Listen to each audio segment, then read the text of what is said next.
Disturbing true stranger encounter. Horror stories. I've had more than my fair share of weird experiences in life, but one particular night will always stay with me. It happened about 3 years ago, when I was living in a small city where nothing big ever really seemed to happen. I was walking home from my friend's apartment late in the evening. The street was empty, the air was cold, and all I could hear were my footsteps echoing off the brick walls of the closed shops. That was when I noticed a man standing across the street. He wasn't doing anything, just standing there with his hands in the pockets of his coat, looking directly at me. At first, I thought it was just a passerby, but then I realized he wasn't moving. He was waiting. I slowed down my pace, pretending to check my phone, and when I glanced up again, he had crossed the street. He was now walking on my side, several feet behind me. My stomach sank. I tried to stay calm, but my brain was screaming that something wasn't right. I sped up, hoping to get to a more populated area, but every time I walked faster, he matched my pace. The sound of his boots hitting the sidewalk echoed just a second after mine, as if he wanted me to know he was there. I turned down another street, heading toward my apartment, and that was when I heard him speak for the first time.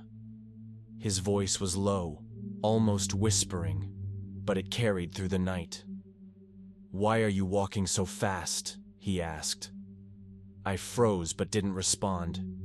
He repeated it again, louder this time. "Why are you walking so fast?" I was shaking now. I could feel his eyes on my back, and I didn't want to look at him because I was terrified of what expression I'd see on his face. Finally, I pulled out my phone and called my roommate.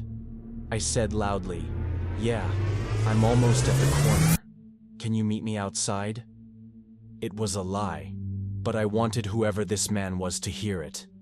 The moment I said it, he stopped walking. I could hear the silence behind me. I didn't turn around. I just kept going until I reached the intersection, where thankfully a car drove past, breaking the stillness. When I glanced back, the man was gone. No footsteps, no sound, nothing.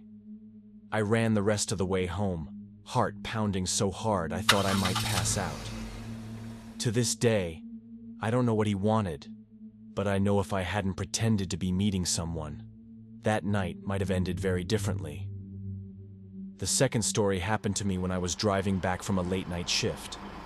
It was around 2 in the morning, and the roads were nearly empty. I live in a rural area where you can drive for miles without seeing another car. That night, I noticed headlights in my rearview mirror. At first it seemed normal, just another car going the same way. But then I realized they were following me closely, too closely. I switched lanes. They switched too. I slowed down. They slowed down too. That's when my nerves kicked in. I tested it again by taking an exit I almost never use. The car behind me followed. I told myself it could just be coincidence, but the pit in my stomach said otherwise. After a few miles, I turned down a narrow back road that led toward my neighborhood. They stayed right behind me. The road was dark, no streetlights, and lined with trees. My hands were sweating on the wheel. Suddenly, their headlights flickered. Once, twice, 3 times.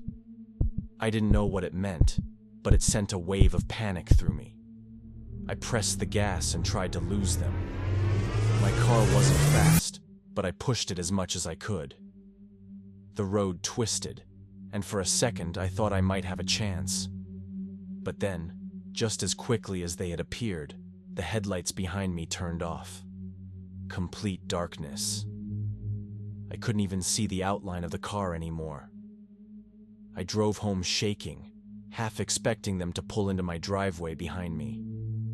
They never did.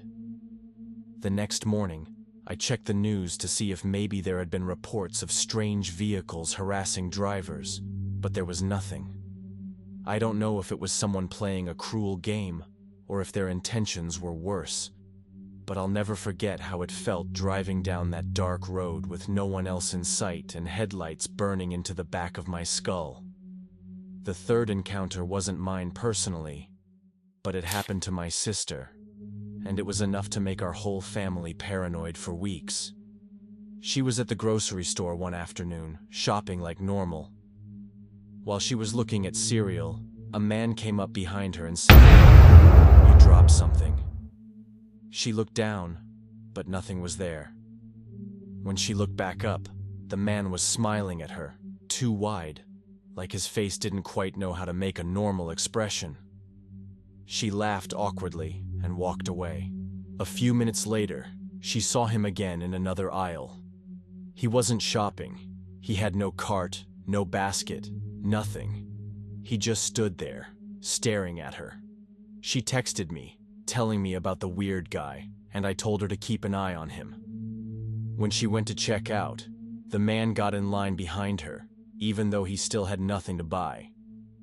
She left the store quickly, and when she got to her car, she realized he was still following. She locked the doors immediately, and as she started the engine, the man walked up to her window and tapped on it. She didn't roll it down, of course. He leaned closer, his face almost pressed against the glass, and mouthed something she couldn't understand. Then, without warning, he walked away and disappeared into the parking lot. She called the police, but by the time they arrived, he was gone. My sister was shaking when she got home, and we could see why. It wasn't just that someone was following her. It was the way he looked at her, as if she was already caught in some plan only he understood.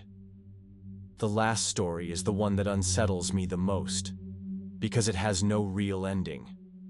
A couple of years ago, I was walking my dog late at night in my neighborhood. It was quiet, with only the sound of crickets and the occasional car in the distance.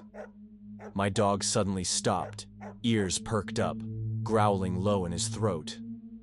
I followed his gaze and saw a man standing at the far end of the street. He wasn't moving, just standing there, facing us. At first, I thought maybe it was a neighbor. But as we walked closer, the man turned and walked into the woods. My dog barked like crazy, pulling at the leash, but I tugged him back and decided to head home. A few minutes later, though, when I turned down my street, I saw the man again.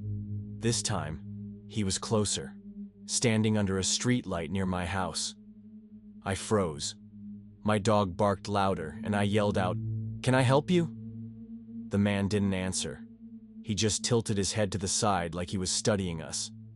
Then, slowly, he walked away, disappearing behind the houses. I never saw him again. But for weeks afterward, every time I walked my dog, I felt eyes on me. I don't know who he was or what he wanted, but I'll never forget the way he tilted his head and watched me like I was the only thing in the world worth noticing. These encounters may not have ended in violence, but sometimes the most disturbing part is not knowing what a stranger's true intentions are. The uncertainty lingers, and that's what makes it terrifying. You realize just how vulnerable you are when no one else is around. If you enjoyed these terrifying true stories, make sure to like the video and subscribe for more.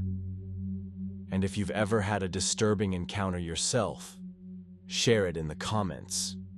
Your story might be featured in the next video.